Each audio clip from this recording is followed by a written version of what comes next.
Assalamualaikum dan salam sejahtera kepada doktor dan rakan-rakan. Kami dari kumpulan 11. Baiklah, tajuk kami hari ini adalah berkaitan falsafah pemakanan dari perspektif agama, iaitu terdiri daripada agama Islam, agama Kristian, agama Hindu dan agama Buddha. Assalamualaikum dan hai saya ucapkan kepada semua. Saya Muhammad Abdillah Iqbal bin Zulkifli bernombor metrik BQ2111004.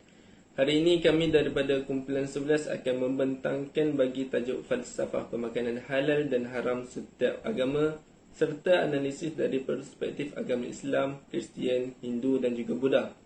Tanpa kita sedari, naluri manusia ini sangatlah cenderung kepada kesucian, kebersihan, keselamatan dan juga kualiti dalam sesuatu perkara. Bahkan kita juga akan menolak segala sumber dan menutup segala ruang yang boleh mendatangkan kemudaratan kepada diri kita sendiri. Sebagai contoh yang kita dapat lihat, penggunaan logo halal menjadi satu penanda aras yang sangat penting dalam masyarakat kita pada hari ini, terutamanya dalam pemilihan sesuatu makanan bagi penganut agama Islam. Baiklah, sebelum kita pergi lebih lanjut, halal di sini berasal daripada perkataan Arab yang ditakrifkan dalam kitab lisan Arab sebagai sesuatu yang berlawan dengan perkara yang haram. Manakala menurut Kamus Dewan edisi yang ke-40, ia adalah sebagai hukum yang membenarkan sesuatu perbuatan. Haram pula dalam Kamus Dewan edisi yang ke-4 didefinisikan sebagai hukum tegahan yang dijanjikan ganjaran pahala bagi orang yang mematuhinya dan dosa bagi orang yang mengingkarinya. Baiklah, halal dari segi pemakanan pula adalah keperluan untuk memastikan bahawa makanan yang dipilih mestilah mematuhi semua garis panduan yang telah digariskan dalam suatu agama tersebut. Manakala pemakanan haram pula adalah sebaliknya. Untuk pengetahuan semua, setiap agama itu memiliki garis panduan tersendiri mengenai prinsip asas dalam penentuan halal dan juga haram di dalam pemakanan mereka. Sebagai contoh, di dalam agama Islam, konsep halal dan haram itu telah dinyatakan dengan jelas berkenaan sumber, jenis dan cara penyediaannya. Begitu jugalah dengan agama-agama yang lain. Baiklah, perbincangan kita pada hari ini adalah bertujuan untuk memahami persamaan dan perbezaan antara amalan dari sudut pemakanan bagi setiap agama ini. Sekian sahaja daripada saya. Seterusnya kita akan mendengar beberapa kaedah dan falsafah pemakanan halal dan haram bagi setiap agama daripada rakan-rakan saya yang lain. Terima kasih. Assalamualaikum, saya Rosliza binti Rosli dengan nombor matrik BQ211100012. Baiklah, perspektif pertama adalah perspektif agama Islam dari segi pemakanan halal. Pemakanan halal ini merupakan perintah daripada Allah Subhanahu Wa Taala kepada umat Islam. Terdapat beberapa firman Allah yang menunjukkan perintah Allah mengenai pemakanan halal. Sebagai contoh adalah dari surah Al-Ma'idah ayat 88 yang membawa maksud dan makanlah kamu dari rezeki yang diberikan oleh Allah kepada kamu, iaitu halal lagi baik, dan bertakwalah kepada Allah yang kepadanya sahaja kamu beriman. Baiklah, dapat dilihat di sini bahawa umat Islam diminta untuk sentiasa patuh akan perintah Allah kerana hanya Allah sahaja yang tahu baik buruk akan sesuatu perkara itu kepada hambanya. Seterusnya adalah ciri-ciri makanan halal. Terdapat beberapa ciri-ciri makanan halal, iaitu ciri-ciri yang membolehkan umat Islam untuk makan dan minum akan sesuatu produk itu. Baiklah, ciri pertama adalah tidak mengandungi binatang yang diharamkan menurut hukum syarak. Sebagai contoh adalah khinzir. Khinzir ini merupakan binatang yang diharamkan oleh Allah kepada umat Islam untuk makan, malah memegangnya juga adalah haram di sisi agama. Ciri kedua pula, tidak mengandungi bahan yang diharamkan menurut hukum syarak. Dan ciri ketiga pula, pemprosesan produk tidak menggunakan peralatan yang diharamkan menurut hukum syarak. Seterusnya adalah pemakanan halal ini bertujuan untuk menjaga kepribadian umat Islam di samping menjaga kesihatan mental dan fizikal umat Islam. Hal ini kerana pemakanan haram memberikan impak negatif seperti menjejaskan kesihatan tubuh badan manusia. Sebagai contoh adalah arak, dadah dan ganja. Kesan daripada bahan-bahan ini adalah menghayalkan, memabukkan, menghilangkan kewarasan, membawa kepada masalah ragut, rompak, kecurian dan turut membawa kepada kematian. Okey, pemakanan haram menurut perspektif agama Islam. Dalam agama Islam, halal haram sesuatu pemakanan perlulah dititikberatkan. Hal ini kerana apa yang kita makan akan menjadi darah daging diri kita sendiri. Dalam agama Islam, terdapat dua bentuk pengharaman dalam pemakanan. Secara jelasnya, pemakanan haram dalam agama Islam ada yang memang diharamkan yang disebutkan di dalam Al-Quran dan juga ada yang disebabkan faktor-faktor tertentu. Makanan yang haram dimakan disebabkan faktor tertentu. Yang pertama, faktor makanan yang dicuri. Makanan yang dicuri dari orang lain ataupun mengambil makanan tersebut secara tidak diberitahu, hukum makanan tersebut akan bertukar menjadi haram walaupun ianya adalah makanan yang halal. Yang kedua, makanan yang dibeli daripada sumber duit yang haram. Contohnya, duit hasil menang perjudian ataupun duit daripada mencuri, duit daripada merompak.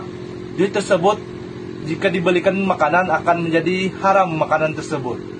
Seterusnya, makanan yang haram dimakan yang disebutkan di dalam Al-Quran.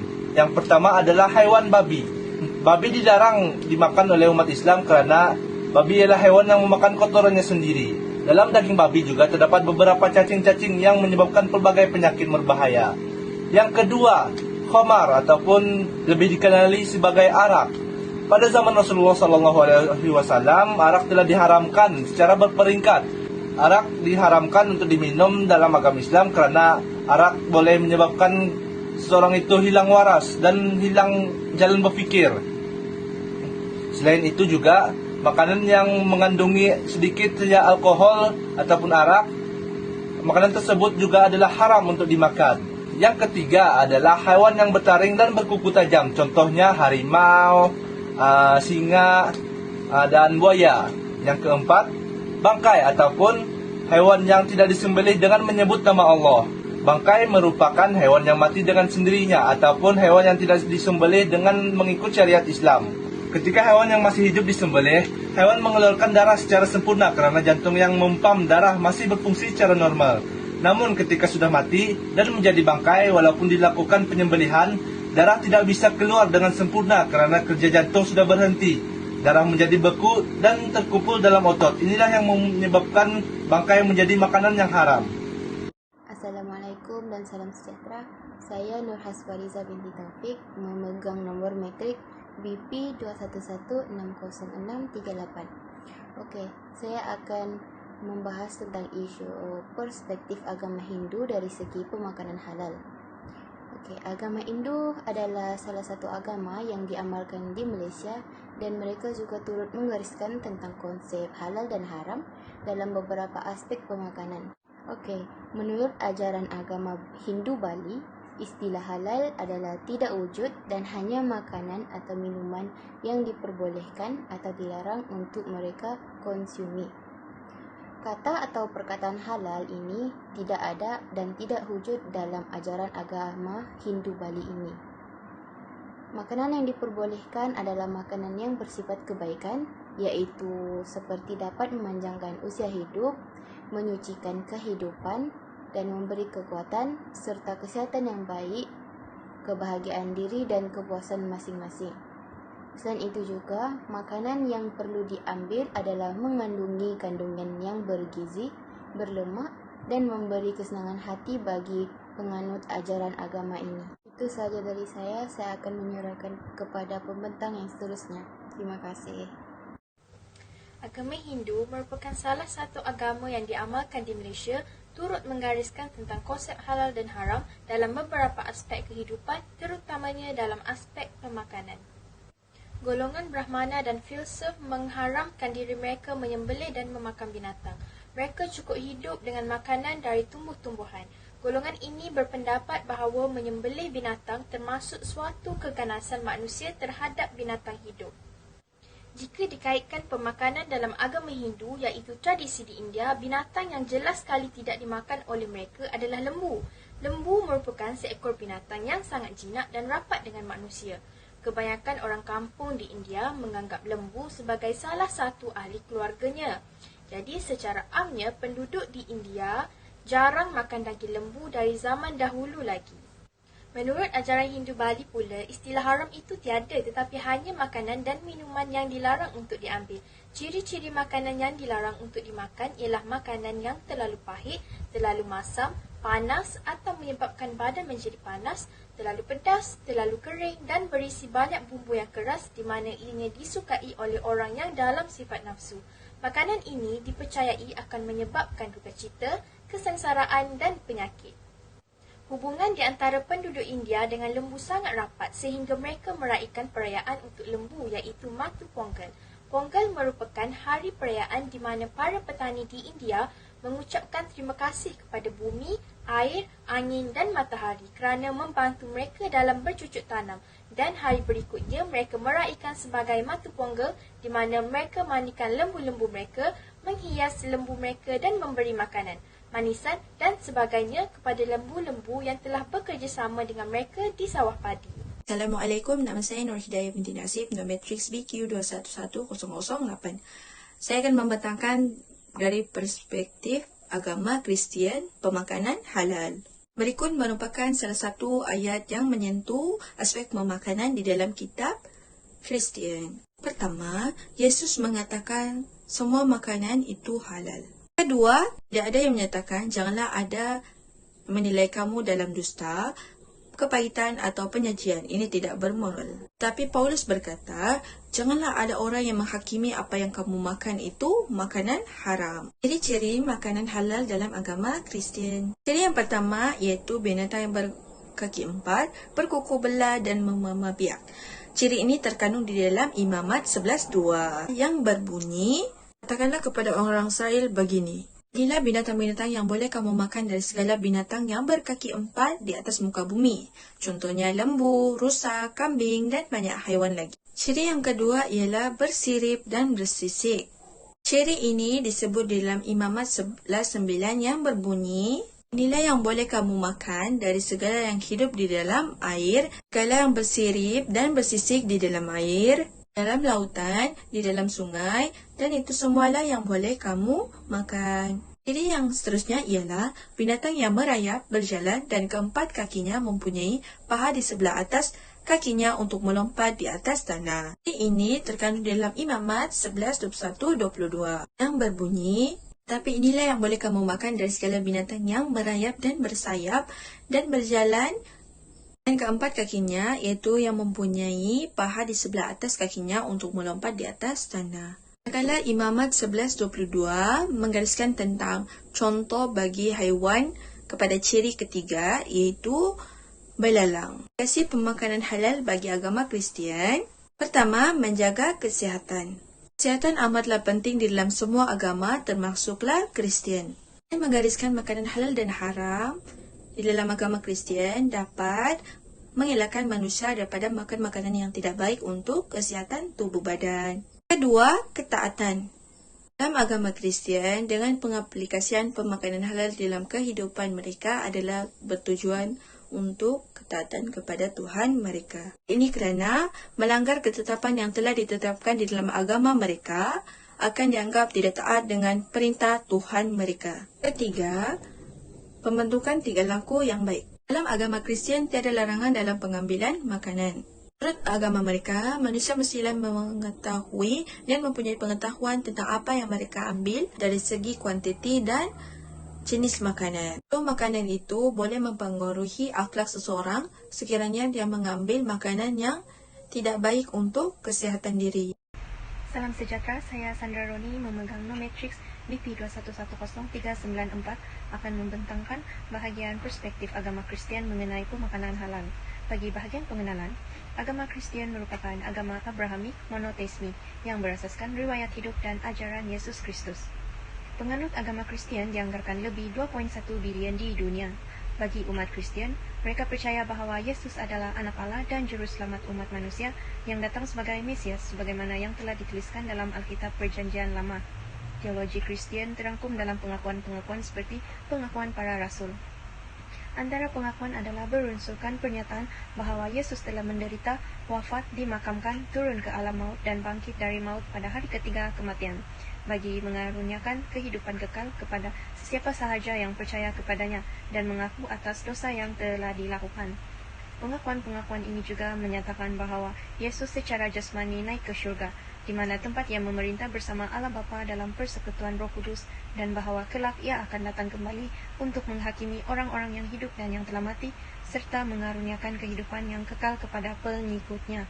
Sepanjang sejarahnya, agama Kristian telah mengalami skisma yang memunculkan pelbagai gereja dan dominasi. Terdapat 3 cabang terbesar di dunia adalah Gereja Katolik, Gereja Ortodok dan Protestan.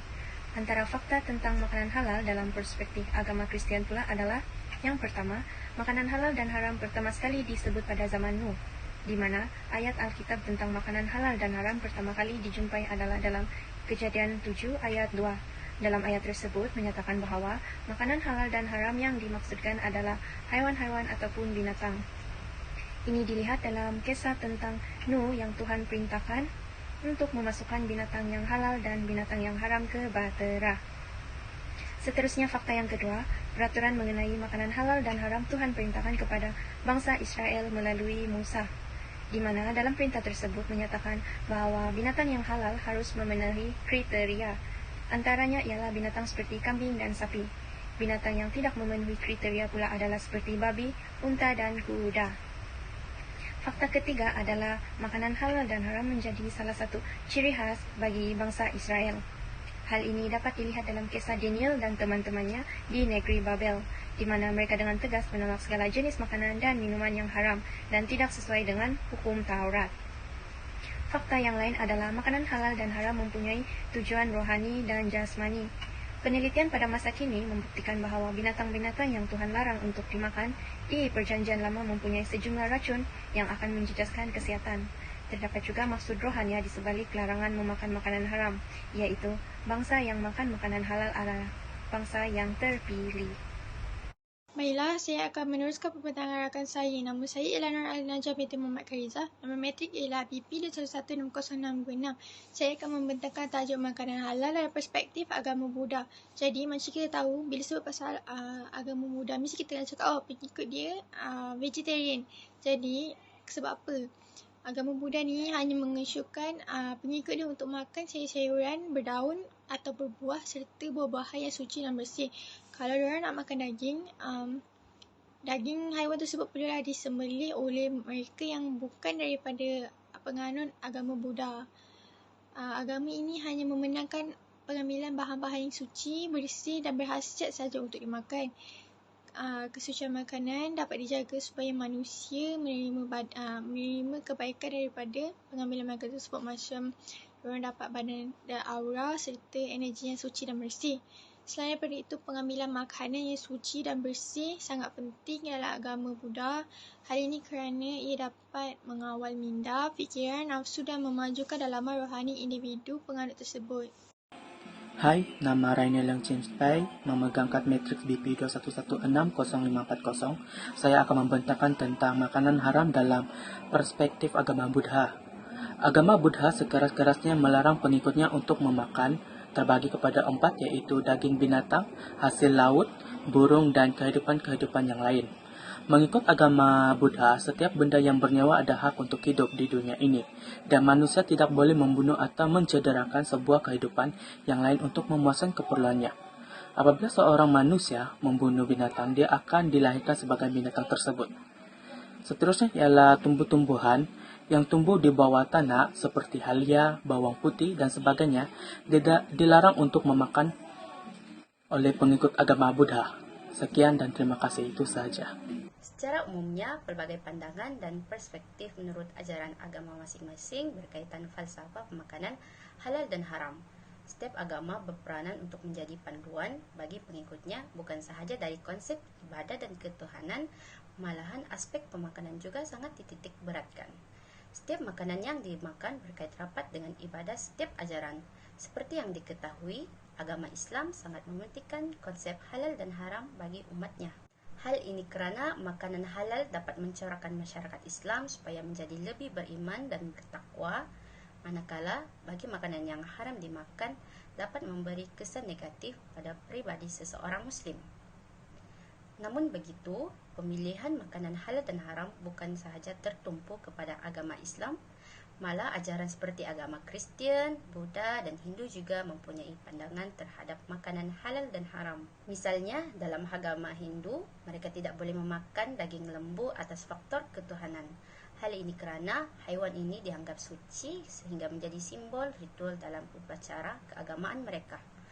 Berbeza dengan agama Kristian, mereka mempunyai pelbagai mazhab dan di antara mazhab yang paling jelas menetapkan hukum halal dan haram dalam pemakanan mereka adalah Kristian, Roman Katolik, dan Seventh-day Adventist. Ajaran Kristian melarang penganutnya untuk memakan daging khinzir atas dua alasan, kerana berkuku belah dan bukan haiwan herbivore. Hal ini diterapkan dalam pandangan agama Kristian bertujuan menyucikan diri dan pengabdian diri dalam ajaran mereka. Walaupun terdapat pelbagai jenis pandangan mengikut ajaran masing-masing, namun semua agama mempunyai sebab musabab sendiri dalam menilai konsep makanan halal dan haram, apalagi dari segi kepelbagaian makanan dan minuman. Ini kerana setiap makanan yang dimakan membentuk rohani dan jasmani seseorang dalam kehidupannya. Oleh itu, kita perlulah menghormati konsep makanan halal dan haram bagi setiap agama, kerana perkara sebegini adalah sensitiviti pada setiap agama. Hal ini bukan sahaja dapat menambah pengetahuan antara adat dan budaya pada setiap ajaran, malah dapat menghindarkan diri daripada merendahkan adat pada setiap agama masing-masing. Sekian itu sahaja dari kami. Terima kasih.